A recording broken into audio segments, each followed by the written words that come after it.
축적할 수 있고 준비를 할 수 있는 시간은 거진 6개월 남았다. 네, 여러분 반갑습니다. 비트캐쳐입니다. 구독자님들이 제게 캐쳐님, 우리는 그럼 다음 불장까지 어디까지 왔나요? 라고 여쭤보신다면 우리의 위치는 현재 여기다. 마지막 돌담 하나를 남겨두고 이 돌담만 넘어간다면 2년 동안의 기나긴 크립토 윈터를 지나 크립토 스프링, 봄으로 들어갈 수 있는 최종 결승선까지 이 돌담 하나만 남아있다. 근데 이 돌담이 뭡니까? 바로 비트코인 현물 ETF. 시장을 만드는 금융 엘리트들, 그리고 크립토 시장에 가장 큰 영향력을 끼치고 있는 그레이스케일의 CEO인 마이클 소넨샤인이 오늘 트위터에 아주 의미 있는 발언을 해줬습니다. 10년 만에 드레스 리허설입니다. 본 행사를 위한 준비가 모두 끝났습니다. 이 얘기가 시사하는 게 뭘까? 그레이스케일이 지금까지 10년 동안 준비했던 건 뭡니까? 비트코인 신탁 펀드 상품이 아닌 정식 비트코인 현물 ETF를 10년 동안 준비를 해왔습니다. 근데 그레이스케일의 CEO인 소넨샤인이 본 행사를 위한 준비가 끝났다. 개미들에게 어떤 비트코인 현물 ETF 승인이 지금 코앞까지 다가왔다라는 힌트들을 친절하게 알려주고 있다. 또한 블룸버그 ETF 전문가인 제임스 세이파르트는 오늘 블룸버그 인터뷰에서 뭐라 그랬습니까? 이론적으로 SEC는 모든 현물 비트코인 ETF를 한꺼번에 승인할 수 있다. 이 세이파르트는 비트코인 신봉자도 아니고 맥시멀리스트도 아닙니다. 그냥 블룸버그에서 ETF에 관한 여러 가지 것들을 다루는 사람인데, 이 사람이 이런 발언을 해줬다라는 것은 아마도 SEC가 비트코인 현물 ETF를 승인한다라고 하면은 개별적인 기관들의 ETF를 승인해주는 게 아니라 신청한 모든 기관들의 ETF를 일괄적으로, 이 엄청난 금융 엘리트들의 ETF를 일괄적으로 승인해줄 가능성이 매우 크고, 개별적으로 승인되는 게 아니라 이 에너지들이 한꺼번에 승인된다라고 하면 그 파급력은 우리가 생각하는 것보다 훨씬 더 클 수 있다. 그래서 제가 항상 여러분들한테 말씀드리는 거, 우리가 지금 표면에 보이는 거, 이 정도의 빙산은 일각일 뿐이다. 이 수면 아래에 있는 이 세계를 움직이는 블랙록, 피델리티, 프랭클린 템플턴, 인베스코, 이런 엄청난 기관들의 비트코인 현물 ETF가 동시다발적으로 승인된다라고 하면 그 엄청난 에너지는 수면 밖으로 폭발해서 투더문으로 갈 수 있다. 그 바로 직전의 시기에 우리는 와 있기 때문에 우리가 흔들림 없이 잘 건설해 나가야 된다라는 거, 제가 늘 강조드리는 바입니다. 또한 그리고 여러분들이 아셔야 되는 게, 암호화폐 업계가 미국에서 로비에 얼마나 많은 지출을 했냐.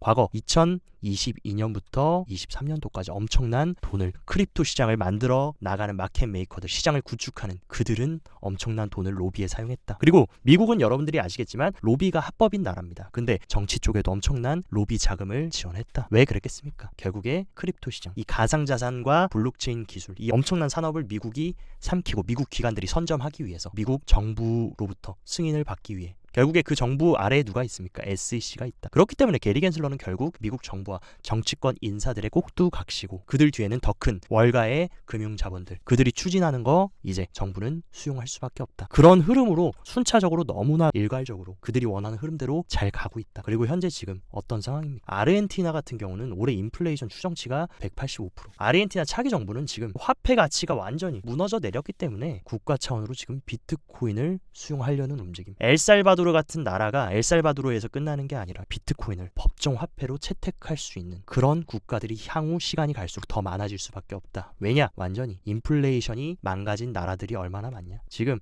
베네수엘라나 레바논, 이런 국가들은 인플레이션이 300%, 200%입니다. 이 얘기는 뭡니까? 여러분들이 요즘 이제 한 끼 식사하려면 보통 1인당 최소 10,000원 정도 듭니다. 물가가 많이 올랐기 때문에. 근데 이런 나라들은 뭡니까? 1년마다 내가 한 끼 식사 10,000원에 해결했다면 내년이 되면 20,000원, 30,000원이 된다. 이런 식으로 계속 화폐의 가치가 점점 더 폭락하고, 점점 더 화폐는 종이 쪼가리, 쓰레기로 변모하는 그런 나라들에 사는 사람들이 지금 이렇게나 많다. 아르헨티나도 그 중에 하나일 뿐이고, 이런 국가들이 향후에 이런 식으로 화폐가 점점 쓰레기가 된다라고 하면 법정 화폐를 채택하기보다 차라리 비트코인을 채택하면서 본인들을 지켜줄 수 있는 가치 저장 수단으로 비트코인이 떠오를 수밖에 없다라는 사실. 그리고 최근에 그레이스케일 같은 경우는 실제 트위터에다가 비트코인이 디지털 세대의 실물금의 대안으로 채택이 되고 있다. 이런 식으로 법정화폐 가치가 쓰레기가 되어가는 나라들은 과거에는 금을 모았습니다. 인플레이션을 해칭하고 내 자산을 지키기 위해서 금을 매입했다면 지금은 뭡니까? 금의 대안으로 비트코인이라는 디지털 금이 생겨났고, 전 세계가 디지털 금 수요로 들어올 수밖에 없는 그런 상황이 지금 점점 더 펼쳐지고 가속화될 것이라는 겁니다. 그리고 미국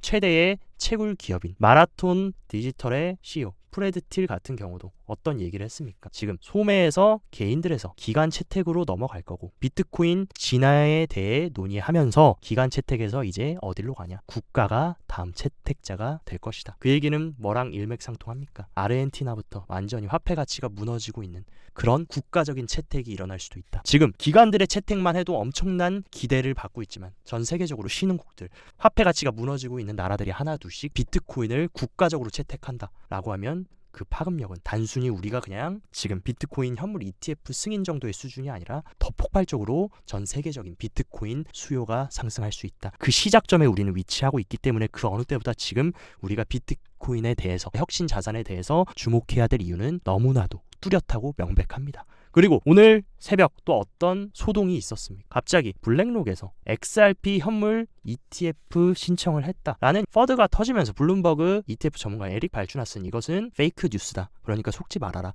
얘기했는데 저는 사실 이게 어떻게 보면 리플의 시그널일 수도 있다. 개인적으로 생각하는데 이번 상승장이 시작된 원인이 뭐였습니까? 갑자기 코인텔레그래프에서 블랙록의 비트코인 현물 ETF가 SEC에 정식 승인됐다라고 루머가 퍼지면서 비트코인이 그때부터 지금까지 올해 신고가를 계속 갱신하고 갈아치우면서 상승했다. 이런 퍼드 뉴스가 사실 그냥 단순히 가짜 뉴스고 퍼드인 게 아니라 이번 상승장 때처럼 시그널이라고 저는 볼 수도 있다라고 봅니다. 그래서 실제로 비트코인 차트 보시면 그때 당시에 10월 중순에 갑자기 비트코인 현물 ETF가 승인됐다라는 퍼드와 함께 이런 식으로 장대 항복 만들어줬고 그 이후로 비트코인이 이 박스권 상단을 돌파하면서 이 38K까지 질주를 했었다. 지금 리플이 이런 모습을 보여줬다라는 거, 이 리플 퍼드 가 터졌다라는 것도 어떻게 보면 잠잠했던 리플이 분출할 수 있는 그 어떤 시작의 시그널을 세력들이 메시지를 주고 있는 것이 아닌가라는 합리적인 의심을 해보고 실제 제가 이번만큼은 리플이 다르다라고 말씀드렸던 이유 중에 하나, 리플의 발목을 잡았던 최종 소송 결과.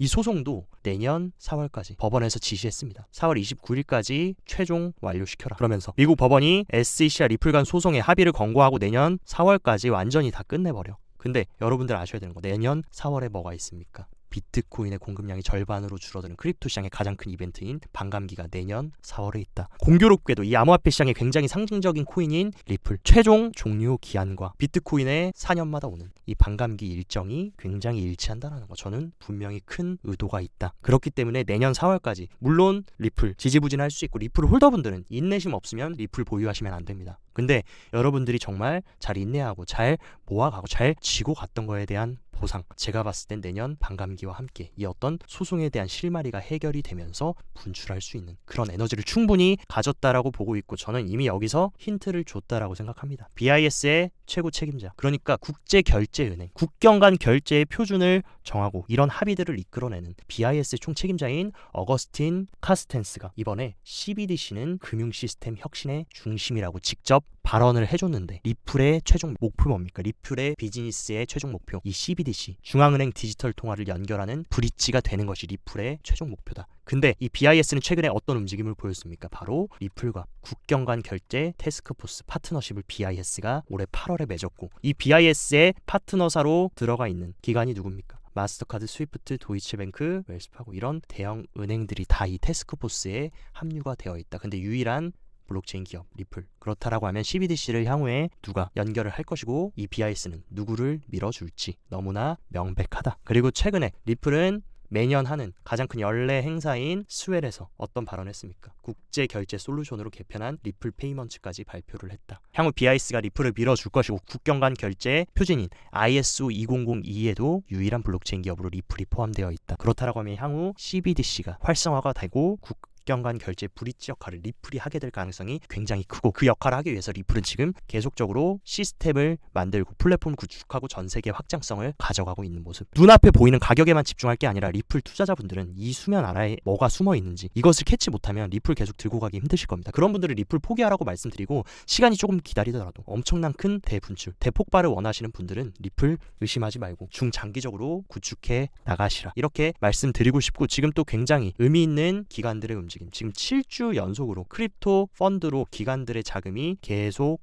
유입이 되고 있다. 근데 우리가 하나 봐야 되는 굉장히 고무적인 사실이 뭡니까? 당연히 비트코인 현물 ETF 승인 앞두고 있기 때문에 비트코인으로의 기간 유입은 당연하다. 근데 이더리움까지 엄청난 유입이 지난주부터 되고 있다. 그 얘기는 뭡니까? 지금 이더리움도 엄청난 에너지가 응축이 되고 있고, 최근 이더리움도 블랙록이 현물 ETF 신청하면서 한번 크게 분출했는데, 어떤 그런 에너지들이 비트코인이 지나고 나면 이더리움에게도 응축된 에너지들이 폭발될 수 있는 그런 에너지들을 지금 기관 차원에서 만들고 있다. 그리고 항상 강조드렸던 솔라나로도 계속해서 자금 유입되는 모습을 봤을 때 기관들이 현재 지금 어떤 코인에 집중하고 있는지 우리가 체크를 할 수 있고, 그리고 우리가 또 확인해야 되는 거, 지금 어디에서 기관들의 엄청난 대형 자금이 들어오고 있냐? 바로 캐나다와 미국에서 가장 많이 들어오고 있다. 그 얘기는 뭡니까? 보통 상승장이 시작할 때 언제나 북미에서 시작을 했습니다. 그리고 북미 월가에 이 엄청난 천문학적인 자본이 들어오면 비트코인은 언제나 상승했다. 그 상승장의 초입의 특징들을 지금 이런 북미 자금들이 들어오고 있는 것에서도 우리가 힌트를 얻을 수 있다. 그렇기 때문에 여러분들은 지금부터는 비트코인 조금 빠지고 1K, 2K 빠진다라고 해서 또 폭락한다, 비트코인 망한다, 5K 간다, 10K 간다, 이런 선동에 절대 당하시면 안 됩니다. 그러면 정말 평생의 기회를 놓칠 수 있고, 또 이번 기회 놓치면 다다음 반감기까지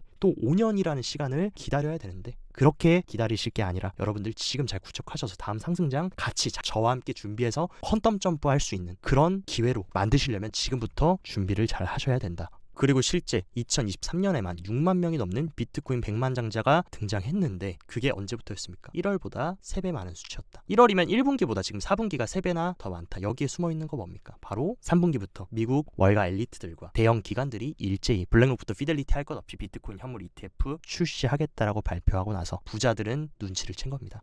비트코인 향후에 굉장히 중요한 자산이 될 수 있다. 지금부터 매집하자. 그런 움직임이 일면서 지금 4분기, 1분기보다 훨씬 더 많은 비트코인 100만 장자들이 계속해서 축적을 하고 있고 모아가고 있다. 근데 여러분들 중에 이렇게 여쭤보시는 분들이 있습니다. 캐처님, 지금 아직 금리 내리지도 않았고 연준이 계속 유동성 쪼이고 있고 긴축하고 있는데 어떻게 비트코인 상승합니까? 여러분들이 아셔야 되는 게, 제가 여러 번 아서에이지 말을 인용하면서 말씀드렸지만 연준의 대차 대조표는 축소되고 있는 게 맞습니다. 근데 실질적인 대차 대조표, 이 연준의 눈속임이 아니라 우리가 진짜 유동성을 보려고 하면은 순수 유동성 지표를 봐야 된다. 이 순수 유동성은 뭡니까? 연준의 대차 대조표에서 영렉포를 빼고, 그리고 여기에 TGA, 연준 재무부 자금까지 뺀 게 순수 유동성이다. 근데 순수 유동성 차트를 보면 어떤 흐름입니까? 작년 말 그리고 올해 초를 기점으로 유동성이 시장에 풀리고 있다. 그 부분을 여러분들이 캐치해야 된다. 눈앞에 보이는 이 개인들을 속이기 위해서 눈 가리고 아웅하는 연준의 대차 대조표만 볼 것이 아니라 순수 유동성이 지금 바닥을 찍고 피벗하는, 그러면서 어떻게 됐습니까? 작년 말의 기점으로 올해 초부터 비트코인이 상승하는 분위기를 만들어줬다. 그리고 M2 광의 통화 같은 경우도 지금 연준은 긴축하고 유동성 쪼이고 있지만 연준만 볼 게 아니라 전 세계의 중앙은행들도 같이 봐야 됩니다.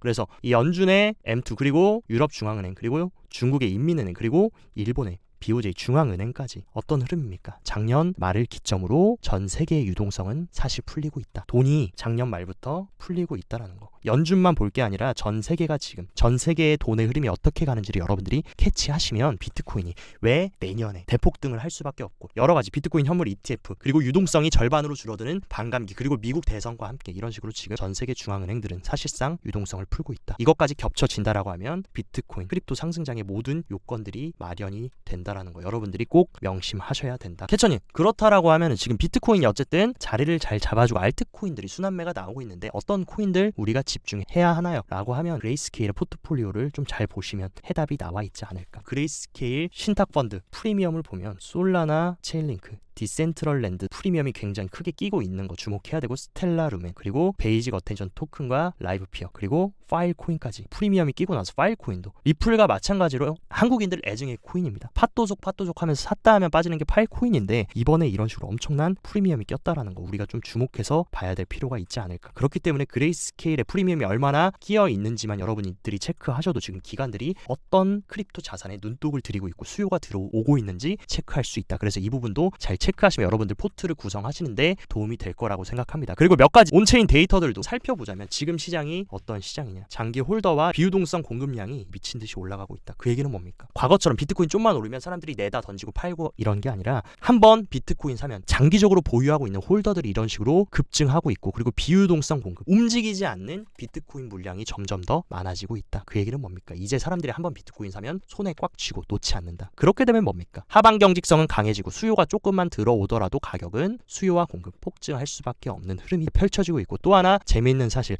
장기 홀더와 유동성 공급뿐만이 아니라 슈림프트 피쉬 이 개인들까지 이제는 똑똑한 투자자들이 많아졌습니다. 저희 비트캐쳐 구독자님들처럼 똑똑한 분들이 많기 때문에 이제 비트코인 1K, 2K 빠진다라고 해서 팔고 도망치는 분들이 아니라 오히려 계속해서 매집하고 모아가면서 꽉 쥐고 놓지 않는다, 이런 현명한 투자자들까지 많아진 시장이다. 그래서 앞으로는 이런 움직임이 가속화된다라고 하면 비트코인은 갈수록 더 귀해질 것이고, 많은 사람들이 쉽게 비트코인을 놓지 않는, 그렇다라고 하면 조금만 수요가 들어온다라고 해도 파는 사람이 없기 때문에 가격은 폭증할 수 있다. 이런 움직임들이 실제로 만들어지고 있다라는 것입니다. 그리고 현재 우리가 어떤 위치에 있냐, 보통 시장의 꼭대기는 이 단기 홀더들의 공급량이 극에 달았을 때 최고점을 찍고 시장이 하락을 했다. 근데 지금 자리는 어떻습니까? 단기 홀더들의 공급량이 지금 거진 역대 최저 수준으로 내려왔다. 그 얘기는 뭡니까? 물론 작년부터 지금까지 비트코인 100% 넘게 상승한 거 맞습니다. 하지만 아직 시작도 안 했다. 제가 항상 말씀드리는 본 게임은 언제입니까? 반감기 이후 1년이 지금까지 4번의 크립토 상승 사이클의 불장이었다. 그래서 첫 번째 반감기, 두 번째 반감기, 세 번째 반감기 다 언제 가장 크게 상승했습니까? 반감기 이후에 이런 식으로 대폭등했다. 그래서 반감기 이후에 1년 동안의 비트코인 차트를 비교한 그런 데이터인데, 첫 번째 반감기에는